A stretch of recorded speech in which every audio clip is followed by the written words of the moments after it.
Estamos de volta. O entrevistado de hoje é o Dr. Bernardino Greco. Ele é presidente da Associação de Advogados Trabalhistas do Estado do Pará. Dr. Bernardino, como é que está a situação do novo advogado no Pará? Novo advogado no Pará e enfrenta... Quanto à inserção no mercado de trabalho, ele está saindo da faculdade, ele já consegue abrir um escritório, ele tem que praticamente entrar numa banca jurídica, como já ocorre em São Paulo, ocorre em Minas Gerais, que é quase impossível de um advogado iniciar sozinho. Esse fenômeno também já é nacional. É muito difícil hoje um recém-formado, um recém-inscrito na Ordem dos Advogados abrir o seu próprio escritório. Essa aventura está bem parecida com a criação de empresas novas, que com pouco tempo acabam fechando. O advogado jovem ainda, que está entrando no mercado de trabalho, precisa realmente se enquadrar num dos escritórios de advocacia existentes, ou acaba se dedicando, que talvez seja realmente uma realidade nacional, tem buscado muito mais a segurança através de um concurso público.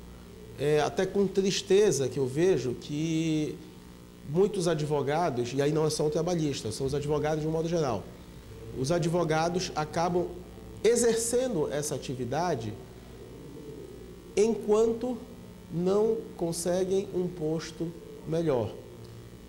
Usam a advocacia como trampolim para o concurso público. O bacharelado, de fato, dá muitas opções.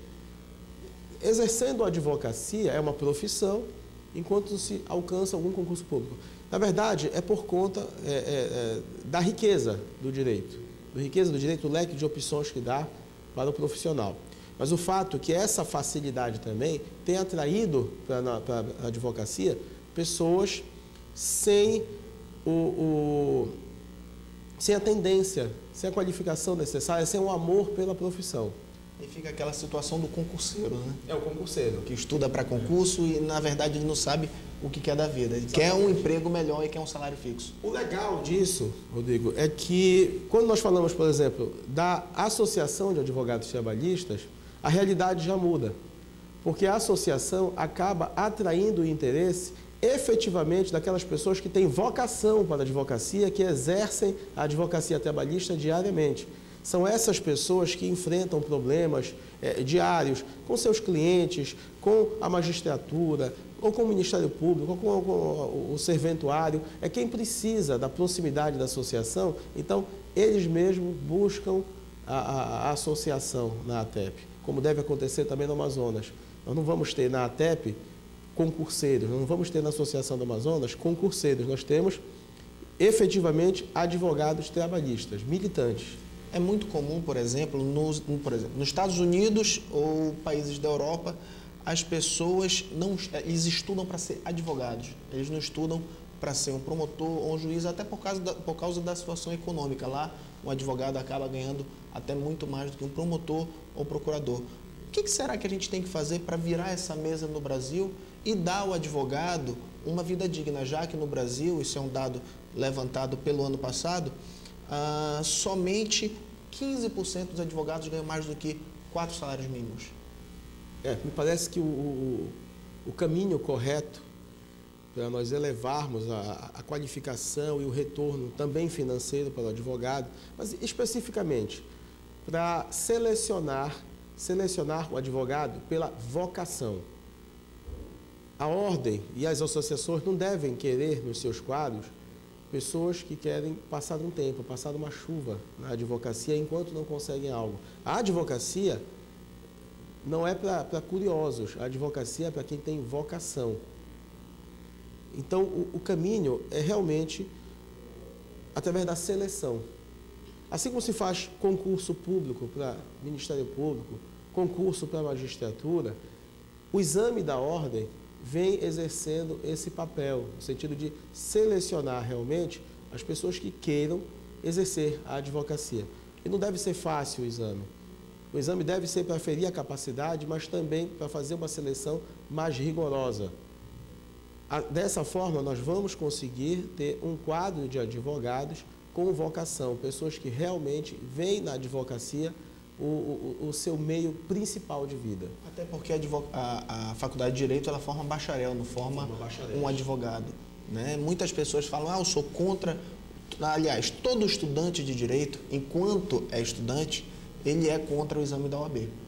Exato. Depois que ele passa, ele vê a situação do mercado e vê o porquê da necessidade de um advogado fazer a prova do OAB. Não é por seleção, não é reserva de mercado que a gente está falando, é reserva de bons profissionais que a gente tem que colocar. Assim como o juiz tem que ser uma pessoa qualificada que está sentado na sua cadeira, o advogado tem que também estar lá e passar firmeza para o cliente.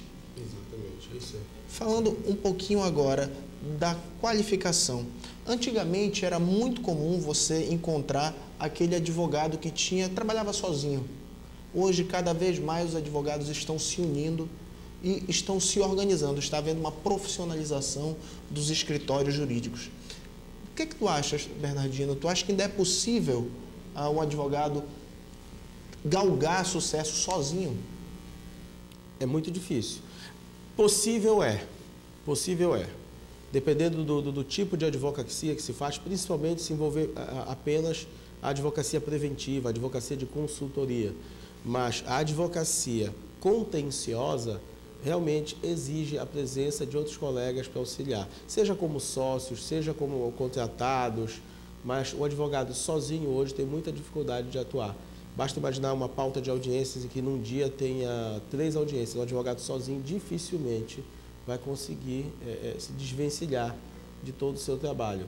Até mesmo considerando que muitas vezes a audiência atrasa, vai montar uma na outra. Que é muito comum. É muito comum, infelizmente. Não é só no Amazonas que acontece isso, em Belém também. No Pará nós já tivemos muito problema com isso, estamos tentando resolver, isso tem melhorado, mas ainda é fato que ocorre.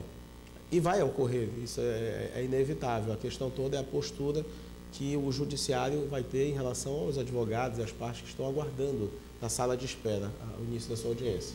Como é que está a relação aqui em Belém entre os advogados? Digo, em audiência. É muito comum você encontrar em algumas cidades advogado que entra para a audiência praticamente querendo matar o colega que está do outro lado, esquecendo a cordialidade. Aqui em Belém, essa situação já acabou ou ainda existe a velha cordialidade, que é o que a gente tanto prega? De um modo geral, existe sim muita cordialidade. A atuação na Justiça do Trabalho propicia a formação de grupos mesmo, de uma verdadeira família de advogados. É muito comum nós nos encontrarmos diariamente em lados opostos, sairmos da Justiça do Trabalho, telefonarmos, almoçarmos juntos. Existe uma cordialidade muito grande entre os advogados. Quase todos se conhecem, quem frequenta todos os dias a Justiça do Trabalho já se conhece, se cumprimenta e não há esse problema. Até porque nós não temos ainda em Belém, isso é muito pouco observado, aquele advogado que é somente advogado de trabalhador e um advogado que seja somente de empregador. Nós ainda temos a prevalência em Belém de advogados trabalhistas, pessoas que advogam para o cliente que os contrata. Então, é natural que se conheçam os pontos de vista de ambos os lados e se defenda com afinco o interesse do cliente, que é o verdadeiro papel do advogado. Então, normalmente existe um respeito, uma compreensão muito grande entre os colegas. No Amazonas, os advogados têm sofrido bastante com a situação da greve. Aqui em Belém, a greve tem afetado os trabalhos do tribunal? Afetou pouco. Nós tivemos problema recentemente com greve dos bancos, essa causou um problema maior por conta da paralisação dos serviços bancários, mas isso acabou sendo solucionado rapidamente. Pelo menos os postos dentro do tribunal passaram a funcionar e não houve maior prejuízo. A greve dos servidores da Justiça do Trabalho, especificamente, nós tivemos alguns dias específicos, foram poucos dias, de efetiva paralisação, mas não em todas as varas, na grande maioria delas. Mas foram poucos dias. Depois o movimento acalmou, até mesmo porque talvez os servidores tenham percebido que o momento não era propício a se conseguir algo. Eles conseguiram uma sinalização do governo, do próprio Congresso, de encaminhar uma proposta. Eles têm um pleito que é justo, de aprovação do plano de cargos, e esse movimento acabou se acalmando um pouco. Então, no Pará, hoje, o serviço está normalizado, já tem aproximadamente 2 meses que não se tem problema mais com greves de servidores. Ok. Bernardino, obrigado pela entrevista e uma mensagem para os operadores do direito do Amazonas. Quero visitar o Amazonas. Faz tempo que eu não vou a Manaus. Tão logo seja possível, estarei aí. E os que não tiveram a possibilidade de vir a Belém vão ter pelo menos a ideia do que aconteceu no Congresso. Obrigado, Bernardino. E vamos fazer um pequeno intervalo e volto já já.